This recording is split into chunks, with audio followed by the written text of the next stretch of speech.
Այսօր կարող ենք ջախջախել Ադրբեջանին, եթե լինի միայն Ադրբեջանը, բայց միայն Ադրբեջանը չկա։ Ադրբեջանը դաշնակից ունի Թուրքիան, Ռուսաստանը, Իսրայելը։ Հիմա արդեն Ռուսաստանն է ամբողջությամբ։ 2020-23 թվականին դու պարտվել ես ոչ թե Ադրբեջանի կողմից։ F-16-ները բարձրացան եւ դու մտա տարածաշրջանային պատերազմի մեջ։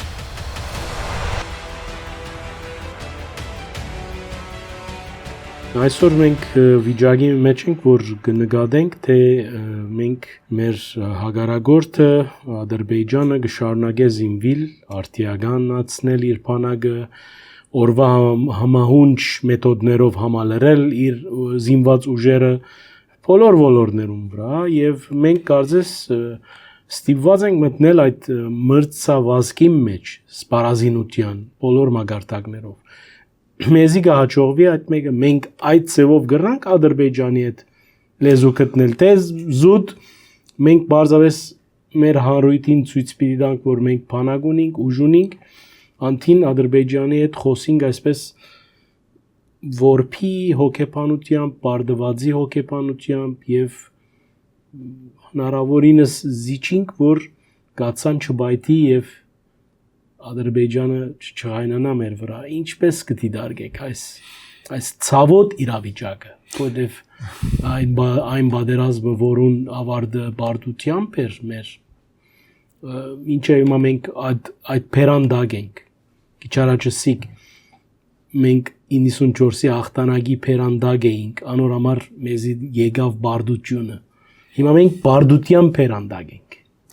Շատերը նույնիսկ կրնան հիմա մեղադրել ինձի եւ շատ հայեր չեն ընդունիր որ մենք բարդվեցանք այս պատերազմը։ Չէ, առաջինը պետք է ընդհանես որ դու բարդվել ես։ Այդտեղ խնդրեմ չկա։ Երկրորդը դու պետք է հասկանաս չկա ազգ որը չի բարդվում պատերազմի մեջ։ Դա սովորական է, երբ դու հազարամյակներով անցած պատմություն ունես, առաջի անգամ չի որ Հայաստանը բարդվում է, հաղթում է, բարդվում է։ Դա սովորական է։ Ոչ թե սովորական քո երկրի պետության զարգացումն այդտեղ խնդրեմ չկա, բարդվել ես հետո կհաղթես այդտեղ խնդրեմ չկա։ Բայց նորից քո հարցի մեջ Սարգիս ոչ ճիշտ դրվածք է։ Ես ստիպված եմ ուղղել քեզ նորից։ Քո թշնամին Ադրբեջանը չի։ 2020-23 թվականին դու բարդվել ես ոչ թե Ադրբեջանի կողմից։ Երբ պատերազմի մեջ եղել է միջև Ադրբեջանն է եղել առաջի միջև հոկտեմբերի 10-ը մոտորապես Ադրբեջանը չի կարողանալ լուծել որևէ խնդրեմ եւ ինքը սկսում էր բարդել մենք արդեն հաղթահարում էինք Ադրբեջանին այդ ժամանակ դու փոխվեց Թուրքիայի գեներալնի շտաբը մտավ հանեց F-16-ները բարձրացան եւ դու մտա տարածաշրջանային պատերազմի մեջ եւ այդ պատերազմը եղել է Թուրքիան, Պակիստանը, ջիհադիստները, Իսրայելը ուղակի կոդեմ այդ ժամանակ դու բարդվել ես Այսինքն մենք նորից դու այսօր արդեն խնդրեմ չունես Ադրբեջանի ռազմական ուժերի հետ որպես փորձագետ կարող եմ ասել մենք այսօր կարող ենք ջախջախել Ադրբեջանին եթե լինի միայն Ադրբեջանը բայց միայն Ադրբեջանը չկա Ադրբեջանը դաշնակից ունի Թուրքիան, Ռուսաստանը, Իսրայելը Հիմա արդեն Ռուսաստանն է ամբողջությամբ։ Ռուսաստանը ամբողջակցությամբ այդպես է եղել ցավոք սրտի 20 թվականին։ Դա անմազ մեծ դավաճանություն է Ռուսաստանը եթե չթողներ Թուրքիան մտնի պատերազմի մեջ, այս պատերազմը ճիշտ է։ Եվ ոչ մի բան չի փոխվել։ Նորից պետք չէ դնել խոսել եմ դրա մասին ոչ ճիշտ ձևավորված խնդիր։ Դու Ադրբեջանի դեմ չես կռվում։ Դու այսօր շատ հեշտ կարող ես տապալես Ադրբեջանը ասիմետրիկ մեթոդներով։ Այդ խնդրեմը չկա։ Կա խնդրեմը, որ դու պիտի ճիշտ գնահատես այն թշնամիների, ում դեմ դու մտած ես պատերազմի մեջ։ Բայց դու կարող ես չեզոքացնել նաև Թուրքիային, Ռուսաստանին, ուժային կենտրոններին, բայց դա պարտադրում է կառուցել լրիվ ուրիշ Հայաստան։ Դու պիտի կառուցես ուրիշ Հայաստան, որտեղ ունես լրիվ ուրիշ տնտեսություն։ Որ հաշվի նստեն, չէ՞։ Որ օլիգարխի դու պիտի հզորանաս։ Հզորանալու համար դու պիտի կառուցես լուրջ ուրիշ տնտեսություն, ոչ թե օլիգարխիկ, որտեղ մի տասնյակ, մի հարյուրավոր ընտանիք վերահսկում են Հայաստանի տնտեսությունը։ Դու պիտի դա փոխակերպես, քանդերպես, չի, բայց պիտի փոխակերպես։ Դու պիտի փոխես քո պետության հաստատությունները, որը պիտի ոչ թե լինեն ավտորիտար, բայց կսեն փոխակերպվել։ Դու պիտի փոխես քո իշխանության մոտեցումները եւ այլն։ Եվ դու կարողանաս այդ քայլը անես, դու կարող ես թռիչքային աճ ապրես։ 3 միլիոնից Հայաստանը կարող է դառնալ ոչ թե 3 միլիոնից, մի 10-15 տարում դու կարող ես հասնել լրիվ ուրիշ թվանշանների եւ ուրիշ մոտեցումների։ Վերջից մի 3 շաբաթ առաջ տպել եմ հաջորդ գիրքս, որը նվիրված էր Հայաստանի հնարավոր թռիչքի, տնտեսական թռիչքը ոնց կարելի է կազմակերպել, այդ խնդիրները ազգային անվտանգության տեխնոլոգը ճեղքումային տեխնոլոգիաները եւ նորարարությունները ազգային անվտանգության համակարգում բավականին ծավալոտ գիրք հաստատվել մոտ 596-590 էջանոց գիրք, որտեղ այդ հարցերը փորձել ենք նկարագրենք, ոնց Հայաստանը կարող է կազմակերպի թռիչքային զարգացում։ Այդ բոլոր հնարավորությունները մենք ունենք Սարգիս։ Բայց առաջինը դու պիտի կամք ունենաս փոխակերպվել որպես ազգ եւ հասկանաս, որ այս պարտվողական վիճակում, որը քեզ պահում են, դա նույն ձևի պատերազմի հետևանքն է եւ շարունակությունն է եւ հոգեբանական պատերազմի ճնշման տակ քեզ չեն թողնում դուրս գաս այս պարտվածի վիճակից։ Դու պիտի դա հասկանաս, գիտակցես եւ հաղթահարես։ Եվ հաղթահարես վերականգնելով վստահությունը հասարակության մեջ, վստահությունը հայության մեջ, եւ այդ ժամանակ քո առաջով դրված խնդիրները լրիվ ուրիշ են դառնում։ Ոչ թե շքերթը ձևավորել,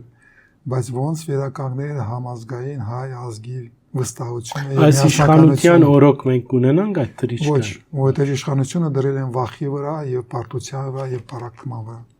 Դա նշանակում է եւ այսօրվա իշխանությունը եւ անցած իշխանությունների ժամանակները սպառվել են, որտեղ եւ այսօրվա իշխանությունները եւ անցած իշխանությունները մնացել են հետ սովետական ժամանակներում, հետ սովետական տրամաբանության մեջ,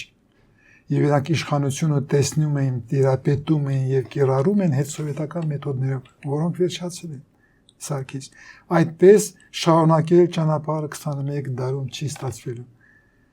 Դու կամ սկսում ես փոխակերպվել եւ մտածել, այդ ինչ է Հայաստանը 21 դարում, որը ոչ հետ սովետական է, բայց 21 դարի Հայաստանն է, երրորդ հազարամյակի Հայաստանը։ Այդ ոնց է ձևավորված լինելու։ Այդ ինչ Հայաստան է, այդ ինչ պետություն է,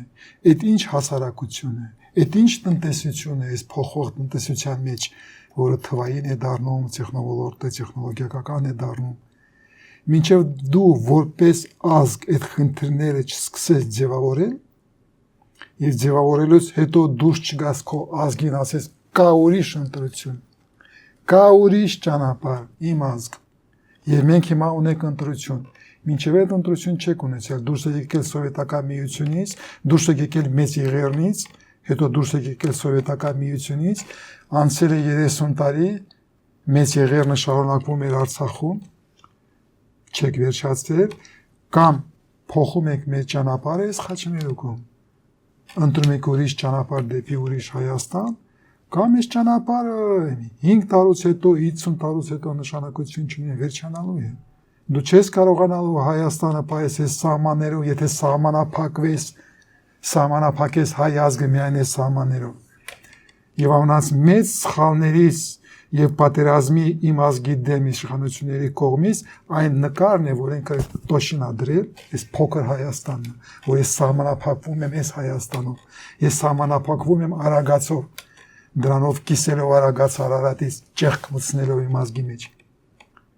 Հիմա այդ պետք չէ, պարոն Արզումանյան, այս փուլը անցնելու համար։ Այս փուլը անցնելու համար դու պետք է հստակ ձևավորես, որ կա ուրիշ ճանապարհ, կամ այդ ճանապարհ, որտեղ իմ ազգը միավորված է, իմ ազգը գլոբալ է, իմ ազգը կայսակի պես զարգանում է ողջ ազգով եւ ունի շահեր, ներկայացություն եւ պարտականություններ եւ Հայաստանի Հանրապետության տարածքում եւ ազգում մենք, որ չկա տարանջատում։ Բոլոր հայերը եւ բարեկամ քաղաքակրթությունները աշխարհով մենք մերն են եւ մենք իրանցն ենք։ Այս շահկապացան մեջ, այդ գլոբալ մոտեցման մեջ իմ կարծիքով մենք կարող ենք ձևավորել մեր պատասխանը 21 դարի համար։ Փորձել Հայաստանը փոքրացնել Ախր ճանապարհն որ մենք հազարանակներում ասում ենք Սարգիս Միրզայել արևելքը գիտես արևմտյան, արևելյան, արևմտյան Հայաստանը, կիսելով Հայաստանը երկուքի պատմելով Երուսաղեմով փոքրացել է, կոոպերացել է եւ հասել եք այսօր եւ մենք նորից փորձում ենք կիսել այս կտոր Հայաստանը կլինի Թուրքիայի, այս կտորը կլինի Ռուսաստանի տակ մենք պիտի հրաժեշտ տակ այդ ճանապարհին հասկանանք այս կիսված վիճակում եւ քո ազգը քո պետությունը ներսում կիսված է լուծումներ չկա հայ ժողովուրդ քո միակ փրկությունը քո միասնական ուժի մեջ է դա պետք չէ շեղվել եւ հասկանալ այն ուժերը դա ուժերի ազդեցությունն է թշնամական ուժային կենտրոնների որը քեզ փորձում են շեղել եւ նորից պարակտել դու իրավունք չունես պարակտվել դու իրավունք չունես տարանջատել Արցախի հայությունը մնացած հայությունից Մերձավոր Արևելքի հայությունը, Հայաստանից, Ֆրանսիայի հայությունը, Ռուսաստանի հայությունը, եկեղեցին տարանջատես, եկեղեցիները տարանջատես պետությունից, տարանջատես ազգից, քանդես քո եկեղեցին, փորձես քանդել, քանդել չի ստացվել իհարկե, բայց այն խայտարակությունը, որը մենք տեսնում ենք այսօր որը անցել եք, փորձեր հայ ազգից, հայ քաղաքակրթությունից տարանջատել Արարատը այն ճանապարհը չէ, որի վրա դու կարող ես կառուցել հզոր եւ զարգացող Հայաստանի կարծիքով։